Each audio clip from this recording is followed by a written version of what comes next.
샬롬, 안녕하세요. 네, 월요일입니다. 오늘 하나님과 함께 동행하면서 말씀으로써 우리가 삶을 살아내가는 저와 우리 성도님들 되시기를 같이 기도하겠습니다.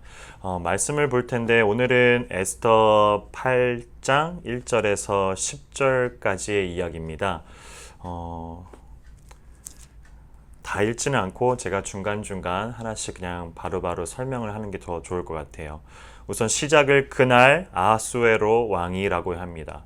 그날이라고 하면은 앞장에 나와 있는 7장에 나와 있는 하만이 하나님 아하수에로 왕을 같이 그 능력과 거의 비등한 왕이 그에게 신하에게 하만에게 넘겨줬던 그런 모든 정권들을 대부분 갖고 있었던 하만이 결국에는 에스더와 모르드게의 어떤 합작 그리고 결과적으로는 그 내면에 있는 그 이면에 넘어 있는 하나님의 역사 가운데 계획하심으로 하만이 그날에 이제 나무에 매달리게 됩니다. 이제 죽게 된다라는 얘기죠.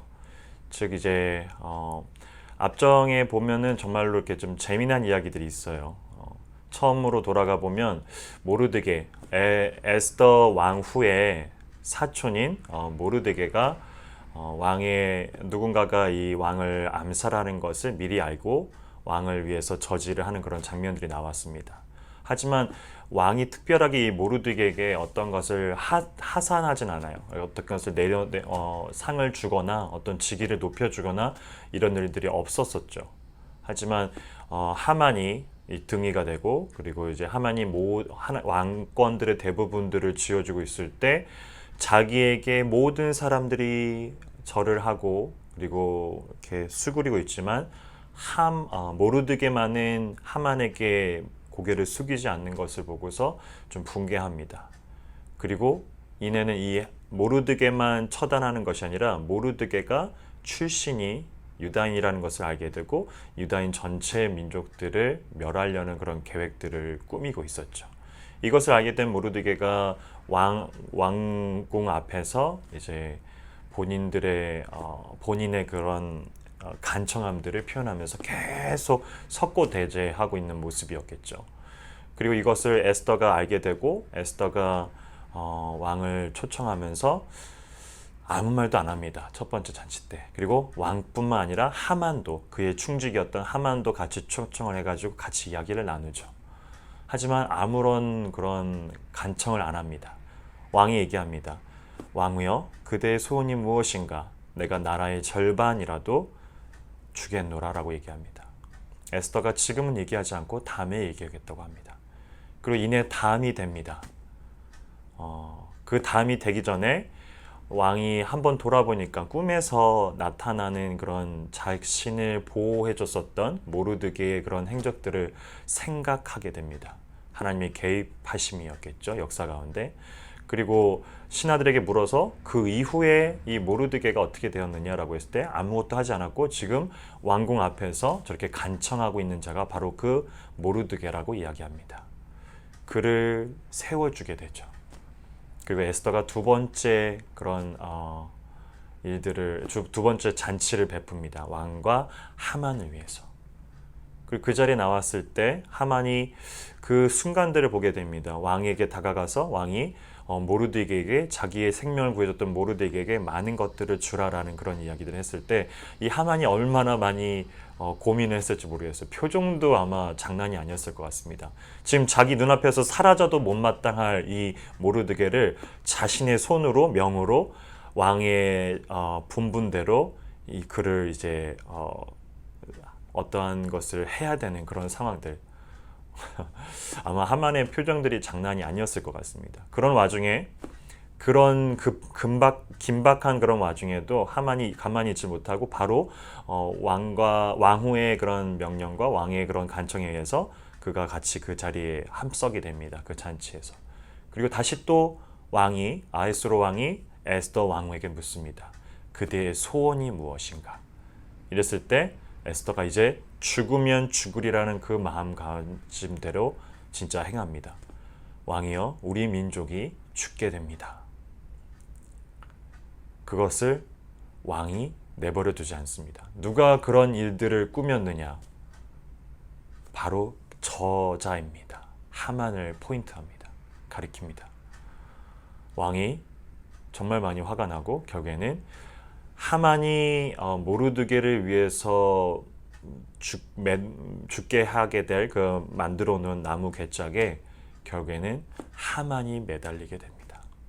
그날이 오늘 본문 시작하는 그 날입니다. 그리고 인내는 그 하만이 이미 왕의 그런 조서들을 다 꾸미고 나서 왕의 직인까지 찍고 나서 명령이 됐었던 많은 언어들로 명령이 됐었던 그것을 에스더 왕이 정확하게 행정 처리를 합니다. 왕이시여 이대로 두게 되면은 저희 민족이 다 멸살합니다. 왕이 내가 그렇게 둘 수 없다. 그것을 다시 자기의 도장과 직인을 통해 가지고 그것을 못하게 막게 하라라고 얘기합니다. 그리고 모르드게도 그걸 일을 돕게 됩니다.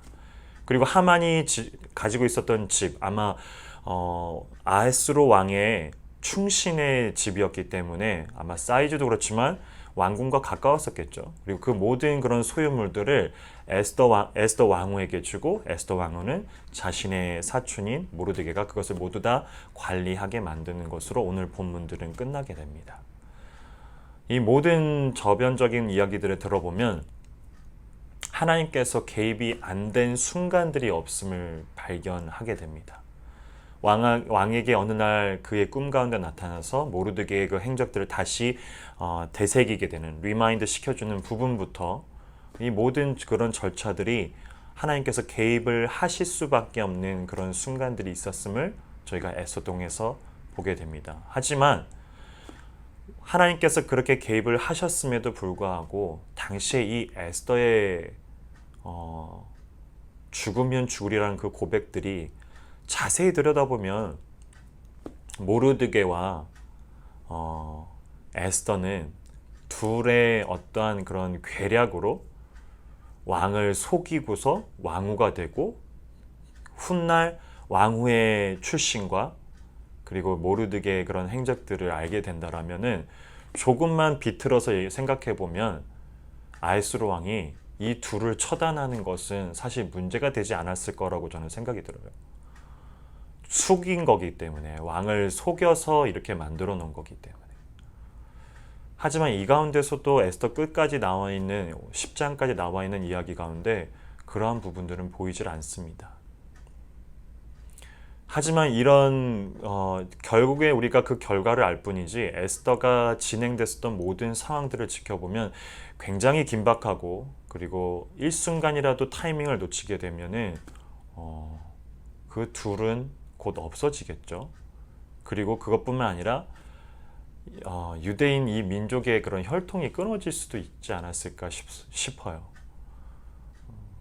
그렇게 되면 다윗 왕도 그리고 예수 그리스도도 태어나지 못하는 상황들이 되겠죠.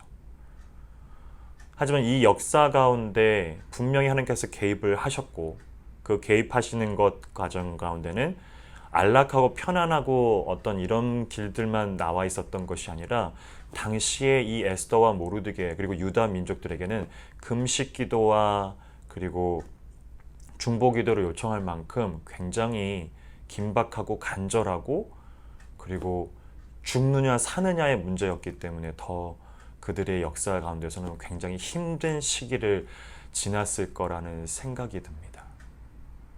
하나님이 개입하셨다. 그것만으로도 아멘이지만 그런 개입하셨던 그런 환경들을 바라보면 결코 쉽지 않은 환경들이 펼쳐져 있었다라는 거고 오늘날 우리의 신앙의 모습들만 보더라도 결코 쉽지 않습니다. 이 예수 그리스도를 따라가는 이 삶들은 누구나 다 그 고백들을 하실 정도로 쉽지 않았지만 그 가운데서도 하나님께서 일하심과 개입하심과 우리가 좀 더 바라기는 좀 더 일찍 그것을 개입하셨으면 좋겠지만 하나님 대부분의 하나님의 그런 타이밍들은 우리가 생각하는 것보다는 좀 늦으시는 것 같아요. 왜 그러실까요? 우리에게 더 어떤 것을 많이 바라보고 계셨다라고 저는 생각이 듭니다. 모르드게의 어떤 일이 죽을지도 모르는 그런 상황 속에서 왕궁 앞에서 본인이 그런 석고대죄하고 있는 모습들, 에스더가 자신의 출신을 밝혀가면서 전략적으로 했었지만 왕에게 고백하는 그런 순간들, 그들은 종이 한 장 차이로 죽을 수도 있었다라는 상황들을 우리가 생각해 보면 하나님의 개입하심과 우리의 상황들은 어떤 면에서는 그렇게 좀 편안하게 만들어 놓지는 않는 것 같습니다. 결과론적으로 하나님께서 개입하심으로 유다의 민족들과 그리고 에스더와 모르드게는 좋은 그런 결과물들을 얻지만 그것이 얻어지기까지의 과정들은 결코 쉽지 않았다는 것이 우리가 너무나 잘 알고 있는 신앙의 길이고 모습이고 그것을 통해서 성숙과 성장이 된다는 것을 우리는 너무나 잘 알지만 그 순간만큼은 너무 힘이 든다는 것이 우리의 고백이지 않을까 싶습니다. 하지만 잊지 말아셔야 될 것은 하나님께서 역사 가운데 우리는 이해되지 않고 우리는 좀 더 빨랐으면 좋겠지만 그 타이밍과 다르게 우리의 기대와 그 타이밍과 소망과 다르게 하나님은 우리 가운데서도 여전히 역동적으로 운행하시고 계획하시고 개입을 하신다라는 겁니다. 역사를 들여다보면 그것이 보입니다. 이스라엘 역사 가운데서도 보이고 세계사 역사 가운데서도 동일하게 보입니다. 왜냐하면 이 모든 것이 하나님의 그 범위 가운데 있기 때문입니다. 그 하나님이 우리의 아버지예요. 그 하나님이 우리의 하나님입니다. 아멘. 함께 기도하겠습니다. 참 좋으신 하나님 아버지, 역사 가운데 운행하시고 계획하시고 인도하시고 그 계획을 두시는 우리 하나님을 오늘 지켜봅니다. 비록 쉽지 않은 그런 지금의 상황들을 바라볼 때마다 하나님께 때로는 원망을 하기도 하고 왜 그런가 의문을 갖기도 하고 도대체 무엇을 위해서 이러시는 건가 묻기도 합니다. 하지만 우리의 기대와 소망과 우리가 바라는 것과는 참 다르게 운행하시는, 개입하시는, 그리고 타이밍을 두시는 우리의 하나님을 또한 우리가 바라보게 됩니다. 이스라엘 역사 가운데서 개입하셨던 하나님, 그 하나님이 오늘날도 우리의 역사 가운데서 개입하고 있음을 저희가 또한 고백하게 됩니다. 하나님, 오늘도 그런 역사 가운데 주님의 그 개입하시는 역사와 시간 가운데 우리가 하루를 살아갑니다. 이 하루 가운데서 함께 해주시고 오로지 우리가 신뢰할 수 있고 믿으며 따라 동행할 수 있는 그 한 분의 이름 하나님을 우리가 부르며 예수 그리스도 앞에 나아갑니다. 하나님 함께 해주시고 오늘도 늘 신실하시고 늘 동일하시며 늘 변함이 없으신 그 주님을 따라가는 하루가 되게 하여 주시옵소서. 예수 그리스도의 이름으로 기도합니다. 아멘.